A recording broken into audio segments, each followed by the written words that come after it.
Bitcoin is for everybody. The problem with fiat money, it impacts everybody. Absolutely everybody. Like, it's the one thing we're all on the same team for.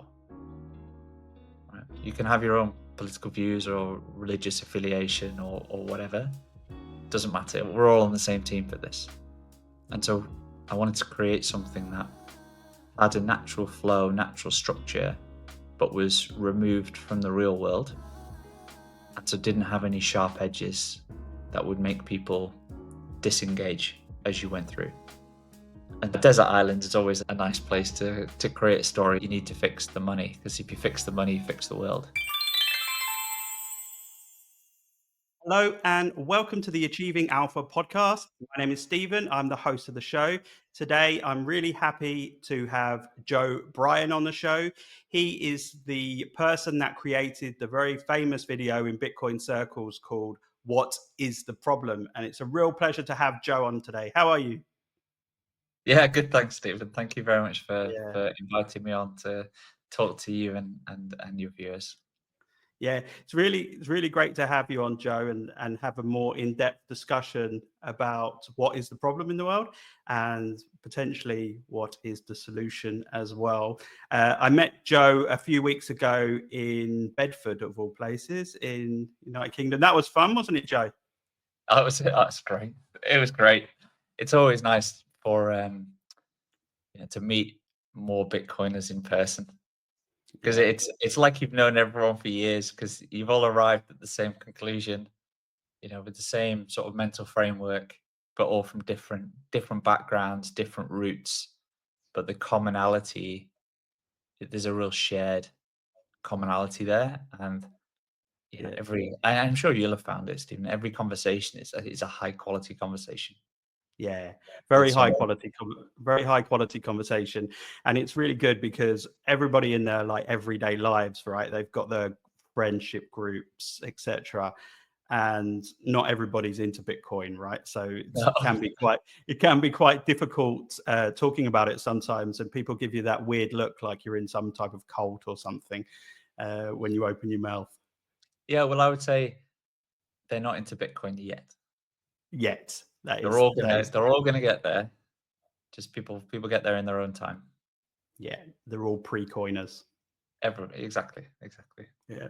All right. Excellent. Well, first time on the podcast, Joe. So I was just hoping that you could provide a little bit of a background into you. I want to know a bit more about you as a person, a bit about what you've done in your career so far. Well, sure. I live in Surrey in the UK. I have been in Bitcoin since 2020. Um, only become sort of known to anybody other than an anonymous account in the last sort of 4 months, when I released a video in January called "What's the Problem?" Prior to that, I did physics at university, 10 years as an equity derivatives trader, and then 10 years as an entrepreneur, building businesses, scaling businesses. And now, as of last year, I now spend all my time on Bitcoin, because there's nothing more important to be working on than helping Bitcoin be more understood and win faster. Yeah. Yeah. I think once you start pouring your time into it, it's very hard to see other things, right? Because there's so much to it and there's so much growth potential that it's hard to see anything else in the same light. Well, I think that's right, and it's part of the reason. It's part of what comes naturally from having the penny drop with the video, because everything is downstream of the money. And so if you work on anything, that's downstream of the money, because money touches everything. Mhm. And if you see problems or you feel motivated to focus on something, it's just a consequence of the thing at the top of the stream. So if you're going to have the biggest impact, you need to fix the money, because if you fix the money, you fix the world. And so when laid in those terms, there's just nothing more important to be spending my time trying to solve. Yeah. No, it's really great, and especially your video because it really appeals to people who maybe don't have any knowledge or have very small knowledge of what is Bitcoin, and actually not just what is Bitcoin, but also they don't know really what's happening in the government systems. They're not sure what fiat money really is, Yeah. etc. So I think it's a very important piece of work, and I know many people, and I've done it myself. I've sent your video to people that Oh, thank are you. interested in Bitcoin. And it's good because I find that a lot of people, when they do videos on YouTube, etc., they expect that people have a bit of prior knowledge, and they talk in financial kind of jargon, etc. And that can be very off-putting for someone who doesn't have much knowledge. So I think your video really captures that really well. Thank you. I tried to make it, and I think it succeeded in making it accessible to absolutely everybody, whether you're a child or you're an old person, um, or anybody in between. As long as you have a little bit of life experience, you will recognize the problems, and you will be able to go from no assumed knowledge to understanding why having perfect money is so critical. And the corollary there is making sure that nobody has a big red button. So important. And Yeah. why the separation of money and state is absolutely critical. And once you understand why we need the separation of money and state, the only answer is Bitcoin. Because Bitcoin is perfect money. And so you watch the video, it won't teach you about Bitcoin, but it'll teach you why we need Bitcoin. You'll get a skeletal mental framework for understanding the rationale and the overall structure of Bitcoin through the story without it being a lecture. It is just a story accessible to everybody. Yeah. Um, Okay. And you mentioned that you got into Bitcoin. What did you say, in 2020, didn't you? in 2020, yeah. What was the kind of key? What did you think when you first heard about Bitcoin? And then what was the kind of key, I get it moment where you thought, right, I need to delve into this further? Well, I first heard about Bitcoin in 2000, probably 11, 12. Mm, And when I was working in finance, some of the guys on the desk were mining Bitcoin. Some of the young lads just on their PCs, and things like that. I read the white paper.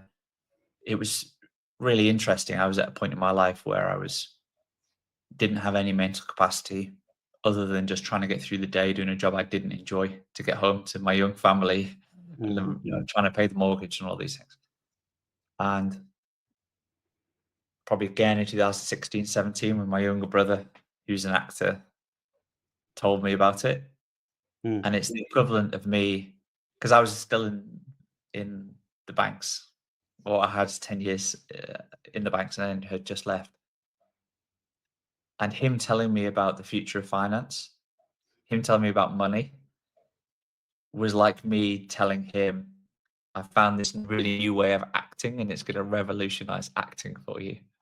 And it would have been it would have been treated in, the same level of, dismissal if I'd have said that to him as him saying that to me. And this is why it's important, I think, you know, everybody most people require one, two, three sort of taps on the shoulder for Bitcoin before you take it seriously. And mm, you need that combination of the right message at the right time from the right person to make you take it with that level of seriousness that I have to actually do a little bit of work here because mm, there might be something to it.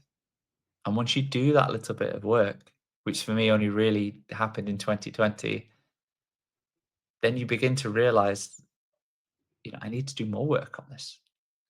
I need to do more work on this. I need to understand this more. And then it just takes over because once you connect the dots, and I say, like, once you see it, you can't unsee it again. It gives you that mental framework for understanding why the world is the way it is. And it's all downstream of the money. And then once you've seen it, like, what can you do? mm. It's like being unplugged from the matrix. It's like, do you go back into the matrix? And like, how you can't wipe it from your you know from your understanding. So it just starts to impact everything. your decision making changes, the way you prioritize, your motivation for learning, your motivation for wasting time and energy on things that are um, not aligned with sound money. Just everything changes. And so for me, that started in 2020. But I imagine, like you, Stephen, it's not like maybe some people at home are thinking, well, you suddenly have this aha moment, like eureka in the bath moment. Yeah, It's not really like that. It's not really like that. It's like there's the sort of the slow connecting the dots of, oh, yeah, okay, that's interesting. And then you build the sort of mental map. yeah, And then at some point the penny has dropped, and at which point you probably just call yourself a Bitcoiner because yeah. it's you go from it's that you go f- you understand it, and you've become a Bitcoiner when the price falls and you're happy, right? And I think that's the thing. And people at home would be like, why would you be happy if the price of the thing you owned fell when measured in fiat currency? And it's because I'm going to be buying it forever. Mm. I'm never going to sell it. So if the price goes down, I can buy more of it because there's a fixed amount forever. And so I get annoyed when the price goes up. I'm happy when the Mm. price goes down. Like when you hit that tipping point, like yeah, okay, I'm a Bitcoin, and you're absolutely not going back. So Because no one really ever has enough, right? Like I've heard so many people, even the people that were in really early, those people that were mining Bitcoin on their computers in 2011 and things like that, they've probably got a lot of Bitcoin, but even they probably think they don't have enough Bitcoin. I think once you start really stacking Bitcoin, it's really hard to stop. well, it is because your mindset becomes, this is a future share of all economic energy that will ever exist. Hmm. And so if I own it, I have a stake in the future. And why would I exchange that for something someone can print for free? Yeah. No, no thanks. I'll give you back the things that you can print for free, and I'll take the thing that represents a fixed share in all future economic energy. Yeah. That's the that's the that's It, the way it is. Yeah. Yeah, that's it. I think I heard Jack Mallers say something quite similar as well, where he said, "Why work for something that someone else can print for free?" Right, Exactly. which is the same. It's the Which is at same the heart thing. of it. It's at the heart of it, Stephen. And I don't think you'd have to go a long way to find somebody who thought it was fine. It was not a problem that Mm, someone could print for free that what you had to work for. yeah, Because if you're the one doing the work and someone else has the power to print it for free, that's just wrong. Just wrong. And everybody can agree with that. That's not a controversial statement, but that is the fiat system. I think when you start to measure things in prices of assets, I think that's where it becomes really interesting. That kind of really hits at home to people that maybe don't have as good understanding as some of Bitcoiners have. But like when you price Bitcoin versus the average price of a house, for example, you can clearly see uh, how much of a superior investment it is. Yeah, that's true, but it's hard for people. It's really hard because you have this sort of intrinsic frame of reference. Um, in any given country, you have your own internal unit of account. It's like, how do you, as an individual, keep score on your wealth? And you keep score on your wealth. The vast majority of people is in fiat currency, in your local fiat currency. So it would be pounds for us, right? So my net worth is X pounds. And you're gearing your financial management to maximizing that score in Mm. the long run. And we all know, and people listening know, that you can't keep money in the bank and maintain its purchasing power. No. because the amount of interest that you get on your money in the bank, if you get any at all, is materially lower than the actual rate of inflation. Not what we're told the rate of inflation is, the actual rate of inflation. Yeah. And It's a so if you melting ice cube. it is a melting ice cube in purchasing power. And so if you nobody we all know, we probably haven't connected the dots, but we all know that you don't keep money in the bank unless you plan to use it in the short term. Like if you've got excess savings, you tend to want to put them somewhere so they don't melt.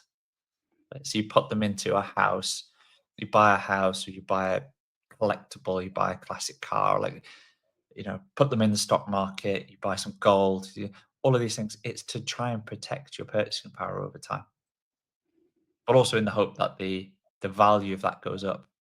But there's often a mix up between those two things. You Mm, see the value of them go up when measured in the thing they're printing. So measured in the melting ice cube mm, currency, they're going up because the ice cube is melting. If twice as much money comes into existence overnight, the asset prices will go up. Right? The asset prices should all double. That doesn't mean they become more valuable. yeah. It's the frame of reference in which you're measuring them is just twice as plentiful. Yeah. It's like if you And look at Venezuela or somewhere that's hyperinflating, if you didn't know the background to it and you just looked at the stock market, you think, oh, oh, those great assets are doing investment. well. Great investment. Yeah, you have the blow off top in these markets because the currency is being destroyed. Destroyed because it's measured in the currency. Yeah. It's like you measure a loaf of bread in that currency. Loaf of bread's a great investment. I should just load up on bread. The price just goes up. Doesn't mean anything. Doesn't mean anything. Right? It's because it's measured in monopoly money. It's what does that equate to in purchasing power in the real world? And the real world is Bitcoin. So, what is the purchasing power of that in Bitcoin? It's only going down. And so if you're not putting money in the bank, if you have savings and you're buying a second home or you're buying stock market or these sort of things, you're seeing the price go up when measured in your local currency as your frame of reference. But instead, if you measured it in terms of Bitcoin, you are losing money. Losing money. And so imagine a world where everyone's internal intrinsic unit of account was Bitcoin. In that world, if you then think about the choice between keeping money in the bank or investing it to try and maintain its purchasing power, if you go and buy the house and you measure next year, have I retained my purchasing power? The answer is no. You've lost money. You should have just kept it in the bank. You should have just kept the Bitcoin because the Bitcoin isn't going up in purchasing power as it's being monetized across the world, and secondly, because it unlocks over time the global free market, and to the productivity of everybody globally accrues to the money.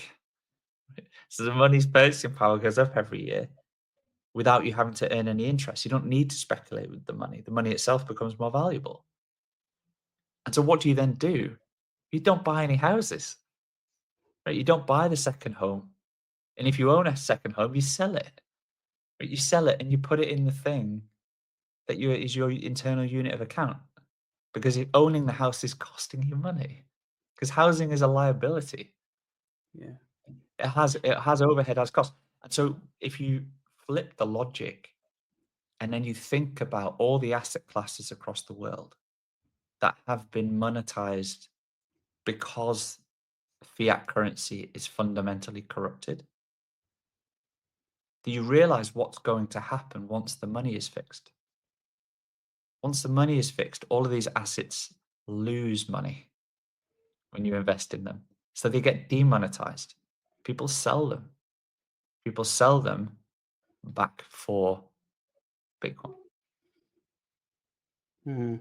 And so over time, these assets should return to their fair utility value as opposed to any utility value plus proxy store of value premium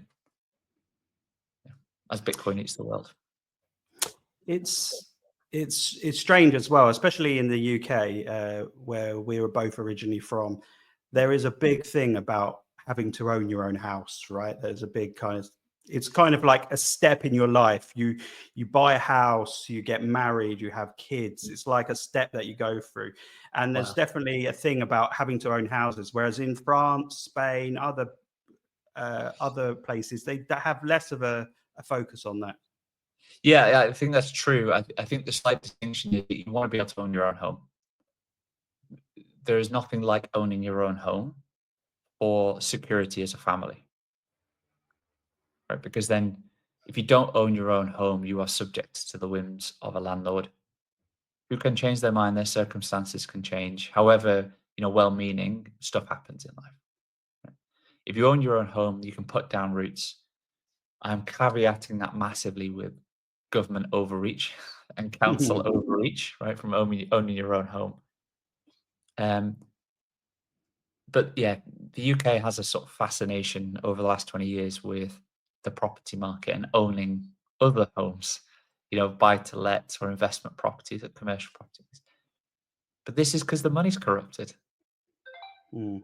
And we've had TV shows that have popularized this, and it sort of worked its way into popular culture.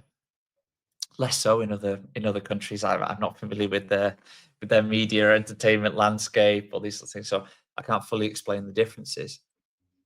But it is just a result of the money. That's all it is. That's all it is. Money. Well, I say all it is. Money combined with uh, ever-loosening banking standards, and which are a secondary cause of the fact that Big Red Button exists. So ultimately, it is just all because of the money.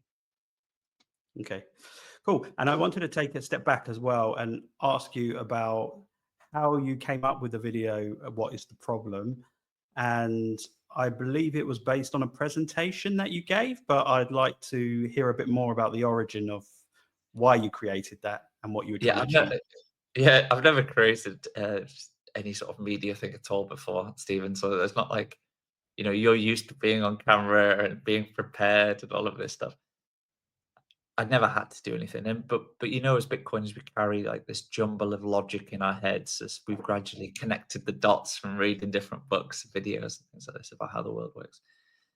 But I was invited by a friend for a weekend away, and he invited 15 of his friends from around the world.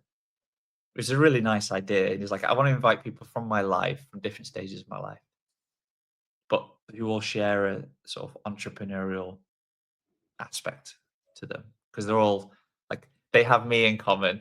They also have entrepreneurialism in common. Like we'll all get together and I'll have a great time because I'm with my 15 friends who don't know each other, right? But And if you I can asked drink them, a bit. well, yeah, although we didn't do very much of that at all because it was focused around sort of health and self improvement. So we were doing lots of exercise. Like one of the guys was a personal trainer, one of the guys is a physio, and so we're all getting all these guys in their like 30s, 40s, and early 50s, all getting like a MOT, a physical MOT. It was great. It was really great. But he asked everybody to bring something with them to talk about and share with everybody else, just for half an hour. So if everyone brings that, we'll have 15 half-hour things over 3 days, and we'll all learn a bunch of new stuff. And so I was forced to create something. And so I created a presentation about Bitcoin, but not being about Bitcoin because I didn't know anyone going, so I couldn't assume anything. So it forced me to start from first principles and say, like, if I only have 30 minutes, I'm not going to be able to teach someone about Bitcoin, but I can hopefully get them from zero to wanting to learn about Bitcoin, which is the key thing. Like, if we can get everyone to want to learn about Bitcoin, the material is there and it's becoming ever more accessible. So this video is sort of just helps people get to the starting line. Because once they've watched What's the Problem, then go and read Jeff Bezos' book or Lynn's video or the Bitcoin Standard or the bullish case for Bitcoin. Like any of these things are great, but you need that little bit of motivation to actually read them. You need some infrastructure. You need some bottom layer to have a foundation to be able to go to that next step, right? Exactly. So when I gave this presentation, no one in the room, apart from my friend, knew it was about Bitcoin. It was just called "What's the Problem?" And so everyone's guards were down because maybe they had a preconception about Bitcoin for some reason, or like misinformation from the media or something like that. But by the end of it, it was clear that the story aspect and the structure just made it click for so many people.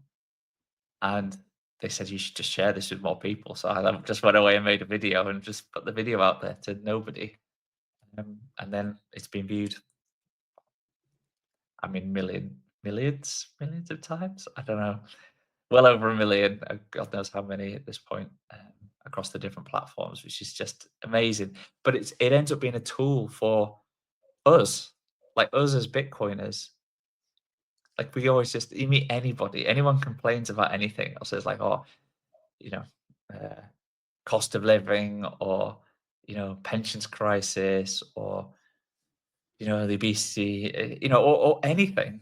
Basically, yeah, you should watch this video. You'll find it really interesting. You just send it to them because even in the video link, it doesn't mention Bitcoin. Even in the preview, it doesn't mention Bitcoin.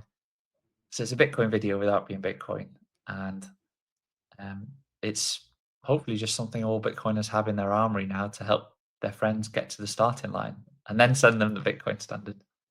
So was the reaction very good then for when you presented it? Were there like lots of questions, and were people deeply interested?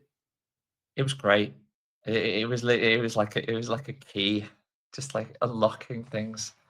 Mm. Um, yeah, I mean, because as I was presenting, there was 15 people, but they were all facing me, and as I was doing it, I was looking at them, and through the story, you get little clues. So if you are a Bitcoiner, you would know pretty early this is about Bitcoin. If you're unfamiliar with Bitcoin, you would not know until right at the end this is about Bitcoin. Mm. And so as I'm going through, none of them knew, but then I see some of them starting to smile and nod because, like, okay, I see, like, he's a Bitcoiner, he's a Bitcoiner, he's a Bitcoiner. Um, and there's nothing new in there if you're a Bitcoiner.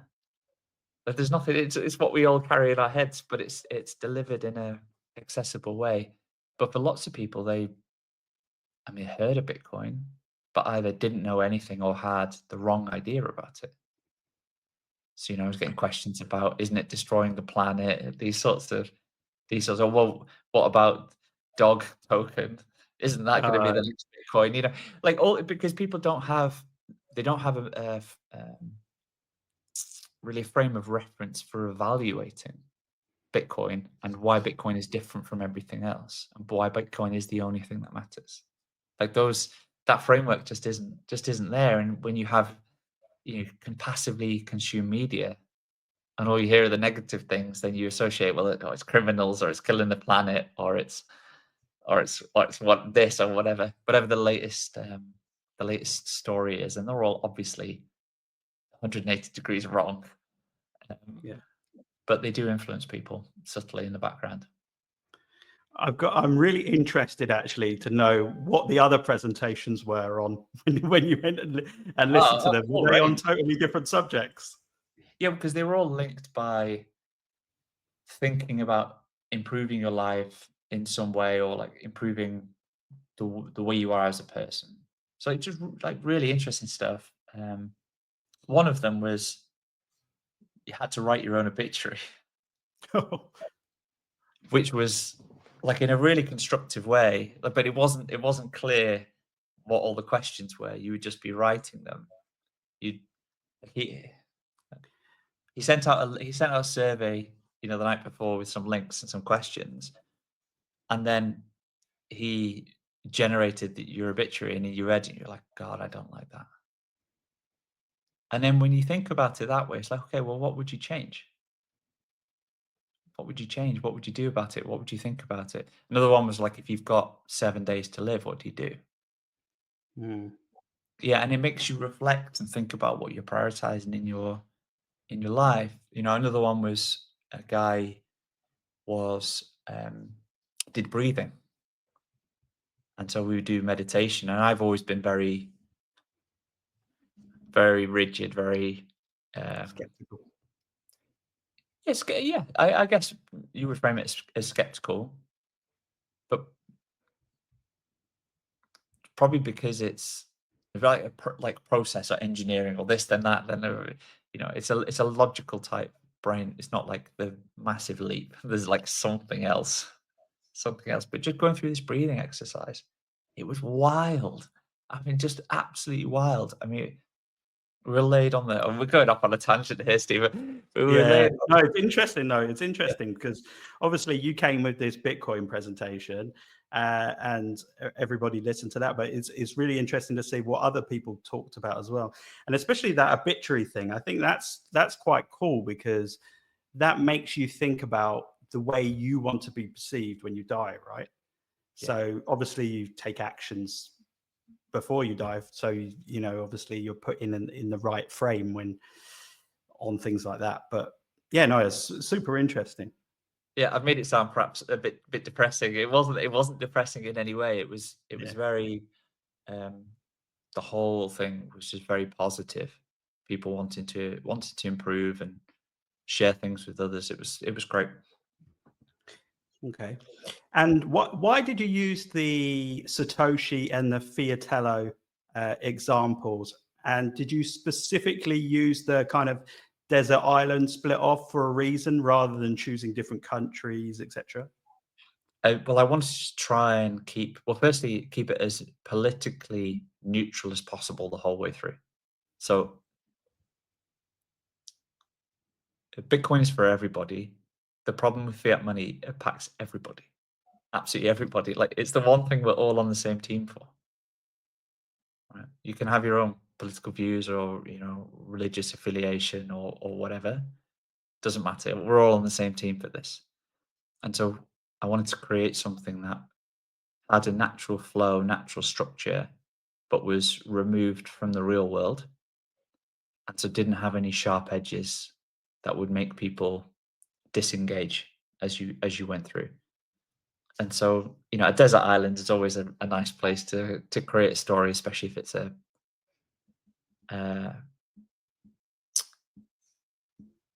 one where you have to uh, suspend your disbelief a little bit because they get washed up on this desert island and they can create whatever monetary system they want with whatever properties, despite being in rags on the beach and having nothing. And so you needed to have this clean starting point framework to then see the two halves of the island begin to rapidly diverge from each other. Once Fiatello, who is it, he has access to a big red button, so they both use perfect money, which has the characteristics of Bitcoin, without talking about Bitcoin. But everyone agrees on the perfect money characteristics. But he gets a big red button that he's never going to press, but he can press it if there's an emergency. Of course, he never will. But Of then, course. of course. But then Satoshi, he says, "Well, you don't need a big red button. I don't trust you're never going to press it. So we should just put a big wall down the middle of this island, and you can have your Fiatellos over there, which is perfect money plus a big red button that will never get pressed, and I'll just have Satoshis with no big red button, and then we'll just see what happens." And no surprise, Fiatello just spirals out of control because an emergency is um, emergency reveals itself, and then it's spiral of decline after that. But the process of that decline is entirely logical. And what happens in the free market on both sides before he presses the big red button is entirely logical. So you can watch it and understand how free markets are supposed to work. How, and Jeff Booth came on here a couple of weeks ago, did a great job talking about how deflation is the natural state of the world, natural state of free markets.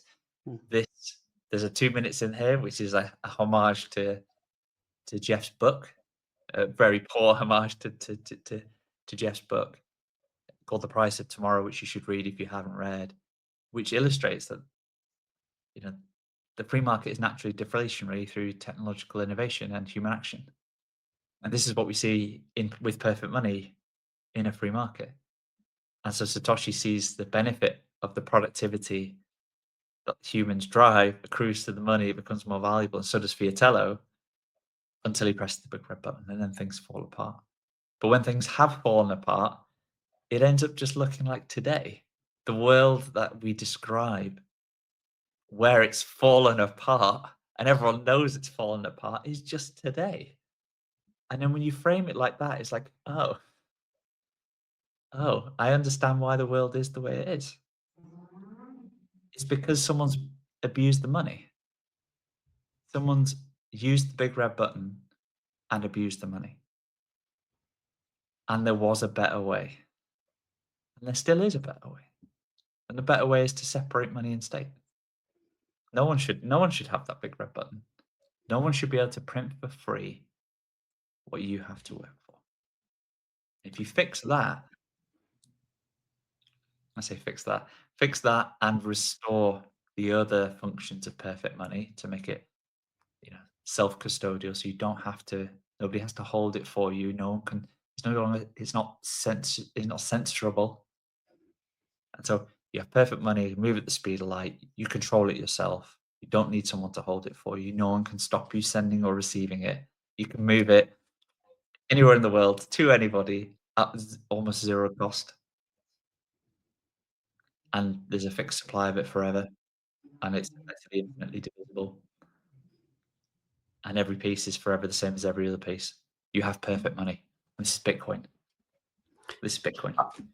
I think the red buttons is really good imagery, actually, because I think you could go down the route of explaining QE and all those really difficult terms, but it's not going to click with people, right?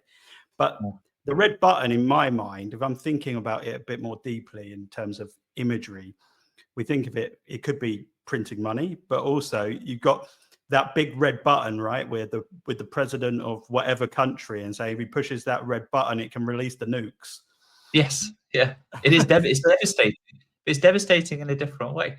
But it's not just printing money, Stephen. It's any change to the money. So, Fiatello changes the censorship-resistant nature. Once he's corrupted the money through printing money, he realizes that his Fiatellos are becoming worthless, and everyone's trying to escape the Fiatello side of the island to go to the Satoshi side because the wall starts to crack. Hmm.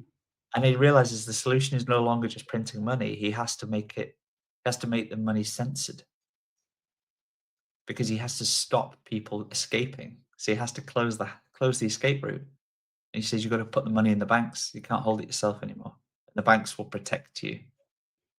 They'll check all the transactions and check for money laundering and fraud and terrorist financing and a whole range of things to keep you safe. Really just permission every single transaction that you want to do. And by doing that, he's able to influence the banking system to close all the exits, to stop people being able to take Fiatellos, to convert Fiatellos into Satoshis, which again is exactly like today. Exactly like today. So the imagery of the big red button is a massive abstraction of all the complexities of the banking system with QE and all of these things, which are deliberately confusing, right? They're just a lot of them accounting tricks. But it also incorporates changing any other aspect of the money at all. It's the ability to change something. The ability to change the rules is the big red button, and no one should have the ability to change the rules. Like you wouldn't play a board game with me if I could change the rules whenever I wanted. Or if you had access to the bank in Yeah, Monopoly. well, in whatever way, any board game. If I said we'll play a board game, Stephen, I can change the rules whenever we want, whenever I want. I'm going to win that game. You're never going to win that game. Why would you play? You don't play. Don't play a different game where you can't change the rules. Very simple. But this is where we are with the money. Yeah. And it took, and in your presentation, it took Fiatello from the original system where it was like prices were going down by 3% every year because of the increased productivity and technology that was being built, etc. From that to having inflation of 7%. Don't you think that there's like a real negative connotation to deflation, and actually the word inflation is kind of quite a passive word. It's seen as a fairly positive word where it has quite negative consequences. Absolutely. A lot of this is in branding. Effectively, it's marketing. Deflation, even just the word is negative sounding. Mm. You're deflated. Mm. That's not a good thing. But deflation is absolutely a good thing, and it's the natural state of the world. It's what happens when you just leave people alone. And you can watch the video and understand this in 2 minutes, and just read Jeff's book, and you realize that this is absolutely the way the world should work, and it doesn't work like that because the money is corrupted. But inflation is not a good thing. Inflation is theft. But it's an inflation rate of 7%, let's say, is not theft of 7%, it's theft of 10%. Because what should be happening is that the productivity of the global free market should be accruing to the money. And you should be able to buy more next year than you do this year through technological innovation driving deflation. Prices should go down and quality should go up. But we don't see that. So it's not like zero price change is the default. Negative price change is the default. So the inflation is stealing more from us than you would think on the surface. But also right now, you have coordinated action by the central banks globally to hold out that a 2% inflation target is desired. And we're going to steal 2% from you every year. Don't tell you, but it's actually 5%. We're not going to steal 2% from you every year. We're driving the economy. It's sensible to have 2%. No, you're stealing. You're stealing the purchasing power of everybody. But this is Keynesian economics. It's you have to if you don't steal people's money, they might not spend it. Yeah. That's basically it. That's basically it. Unless we steal some of your money, you might save it. Yeah. And we can't have you save it because then the economy would slow. This is Keynesianism. This is absolutely ludicrous. And that's why Powell comes out when the interest rates are too high, very high. That's why Powell comes out and says, "Oh, we're going to reduce these, etc." Because they want inflation to get people to spend money and not save it. Yes, because we're in a debt-based system, Stephen. Mm. If you owe money, deflation is your enemy because your debt is becoming harder and harder to pay back because the cost in real purchasing power is going up. Whereas if you have issued debt, if you've issued $100 of debt, you owe $100 plus your interest rate. But if you just consider the principal, whenever that debt comes due, you've got to pay the debt. You've got to pay the dollars. If I can print 2% extra dollars every year, if I could inflate away the real value of that $100 I have to give you in 30 years' time, then it costs me much less to pay it back in purchasing power when it actually becomes due. And that's why we have inflation. It's constructed. It's not this passive natural thing. It is artificial, entirely artificial, and it's anti-human. It's what it is. And it is theft. Because the population has been submersed in Keynesianism for so long that people actually think many people think inflation is a good thing.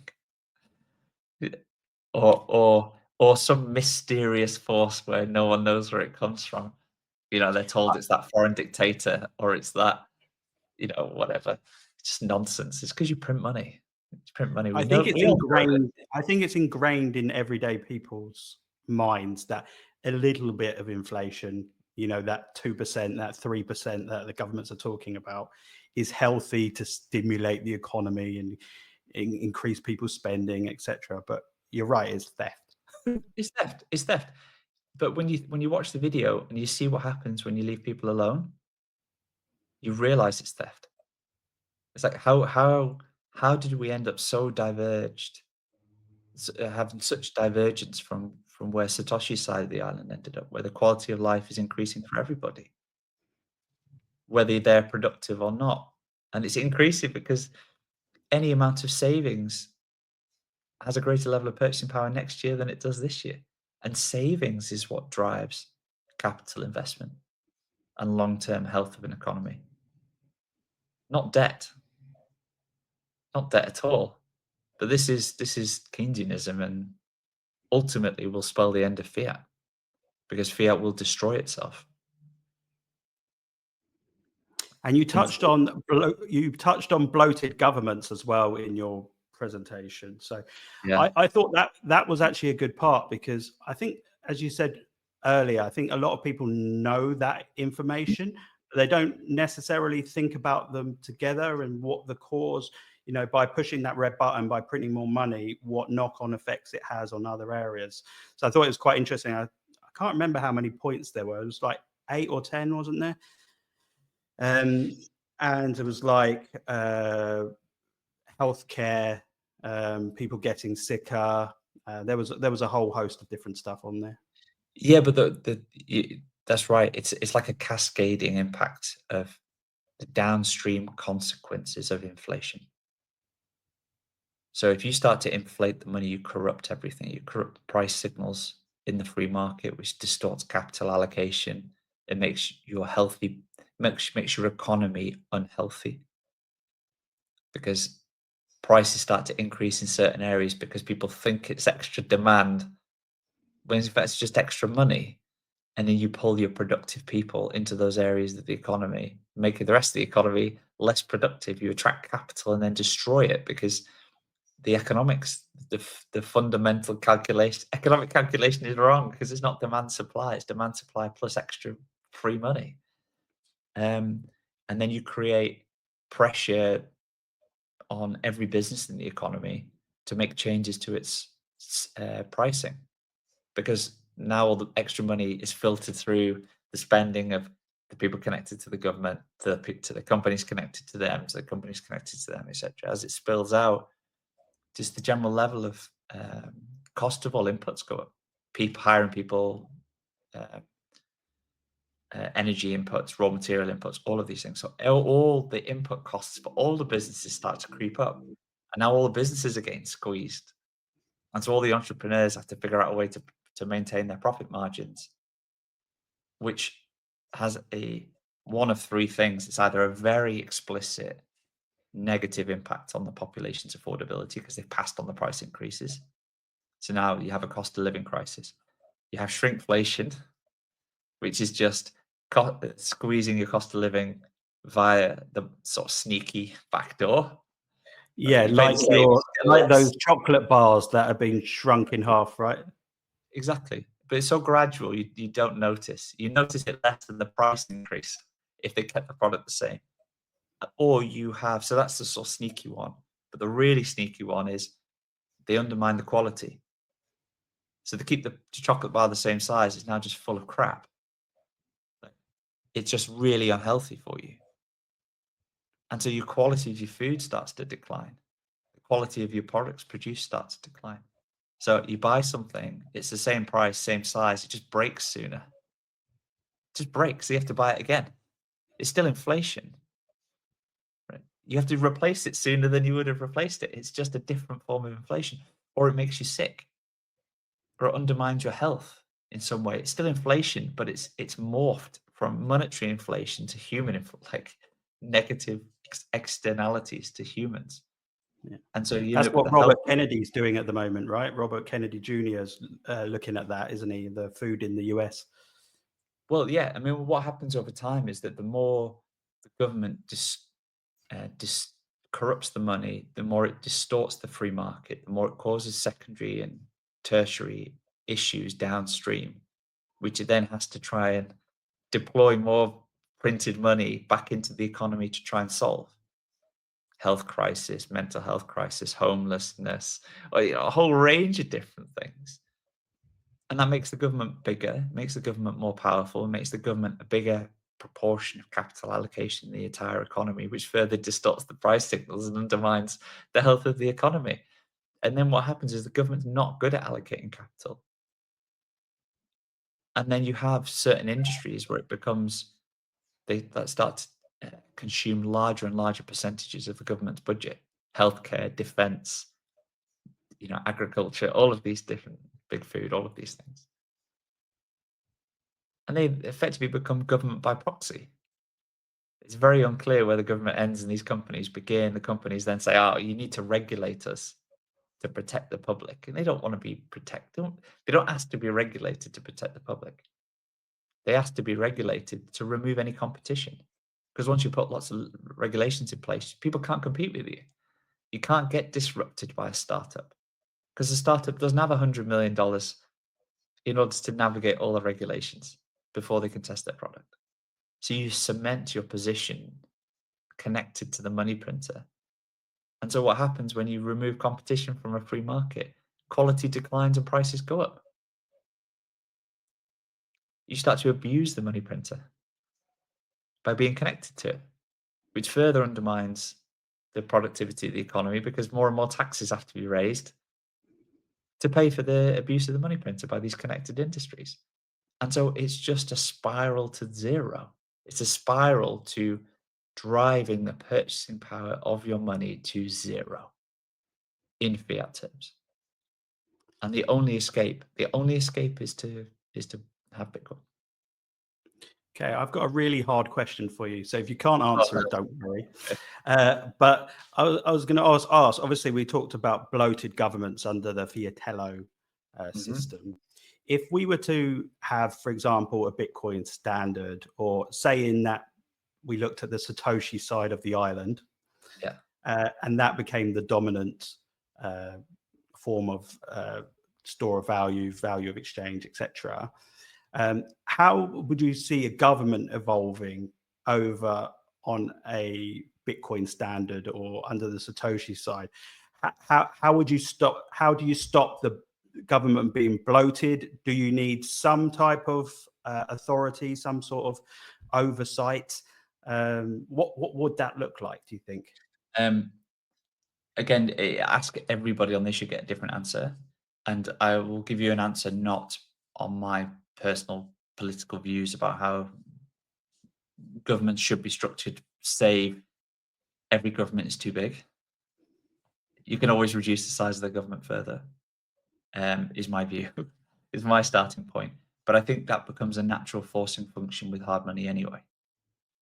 Because in this scenario where you're on Satoshi's side of the island and Bitcoin is money, people pay with Bitcoin, people save with Bitcoin, they exchange value in Bitcoin. The people are Bitcoiners. They recognize the qualities and the importance of hard money. And so I'll say it, but I'll ask you a question, Stephen, Okay. to sort of help me get to the answer. Have you ever met a Bitcoiner that thinks bigger government is a good idea? No, I haven't. But Okay. I've met a lot of different Bitcoiners who think that you could just strip it back slightly. And there's some people that go right at the end of the other scale who say there should basically be almost no governments. Okay. But nobody says the government should be bigger. No. So now think about, what if everyone was using Bitcoin? What would the direction of travel be for the government? It would be towards smaller government, less interference, more self-sovereignty. Because you wouldn't get elected if you went the other way. And the people who are elected are intrinsically Bitcoiners. So they recognize that value. So no government will ever be efficient. No government can ever be as efficient as the free market. You cannot take money from people who have accrued capital in a free market and then allocate that more efficiently. By definition, that's incorrect. because the free market, they've accumulated capital through the free market process, which means they're doing something right. They're efficient capital allocators. If you take that money off them and then have other people who are not operating in a free market, who have not accumulated the capital in the free market, and you ask them to utilize that capital, they're going to allocate it more inefficiently because they also don't have the responsibility. There's no accountability. So the government can never allocate capital more efficiently than the free market. And so the tax burden on the civilization should be the absolute minimum. And that will be the forcing function driven from the logic of Bitcoiners. And so you probably reach now, whatever your governance structure is, you could say there's this type of government, that type of government, whatever. And you draw the line somewhere in terms of these are the things that need to be commonly resourced, whether it's defense, it's the police, it's the judiciary, it's something. You know, ask everyone a list, you get a different set of answers. You're not going to be able to force people to do that. You know, everyone is self-sovereign with their money. And so you require consent in the population.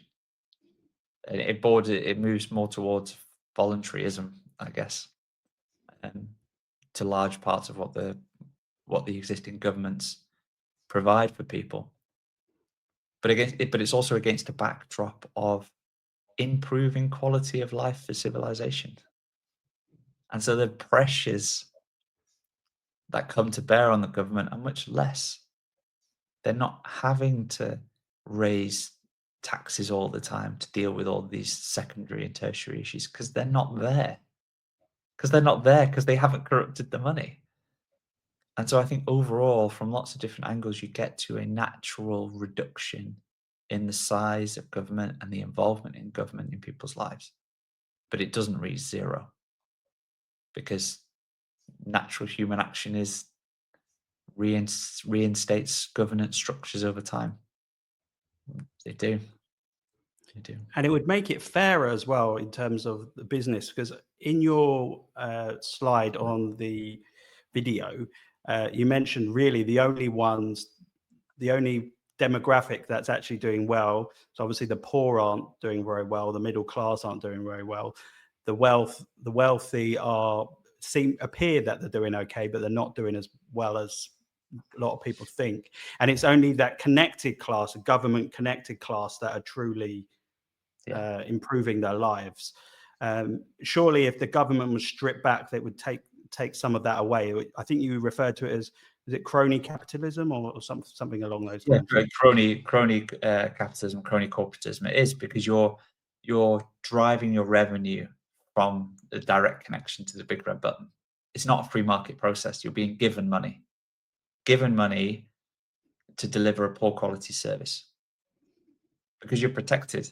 If there's 2 or 3 companies and we all benefit when prices are high and we deliver the same low quality, you can't get usurped. You just end up with bigger profit margins. Whereas if you didn't have all the regulation around it and you had a free market process, you'd be constantly looking over your shoulder. We might get outcompeted by this new business who wants to enter. Therefore, we should be trying to deliver the highest quality product at the lowest cost. That's a free market process, which drives a better outcome for the government, which by proxy is a better outcome for the population. That does not exist. It does not exist at all. They're just abusing the monetary access to the red button. That's all it is. Mm. But if you remove the ability of the government to print money for free, they have to be responsible in their finances in the same way that you have to be responsible for the finances of your family, Stephen. You don't have access to a big red button. No. So what's it do? It improves your decision making. If I gave you access to a big red button, you'd be spraying money all over the place, right? Would you be making good decisions? No, absolutely not. You'd be like, oh, well, it's not real. I haven't put any work in for it. You'd be doing Premier League footballers' decisions, wouldn't you? Well, that's because you've got unlimited money. That's probably the closest thing we have in the real world to judge the effect Yeah, of a big red button on someone. Premier League yeah, footballer stories. Yeah. yeah. All right, Joe. So I wanted to ask you. So obviously you produced that video. I've seen it go out so many different times on X for people who wanted to find out more about Bitcoin. I want to ask you, what's next? What's next for you? Have you got any thoughts about stuff that you want to do in the future? Is there any follow-ups to it, or you want to take a different course? What are you thinking at the moment? Well, I've been blindsided really by the level of uh, reception that the video received. I didn't really expect many people to watch it, Mm. Stephen, and the fact that they have and they share it and they like it and people want to talk to me about it is still amazing. So thank you for having me on. Um, but I spent a lot of time these last few months speaking with Bitcoiners around the world because it's now in like 45 languages. Bitcoiners around the world been in touch. It's like, I really like the video. Can I translate it into my local language? So, yeah, of course you can. And so, we have 45 languages as native YouTube subtitles.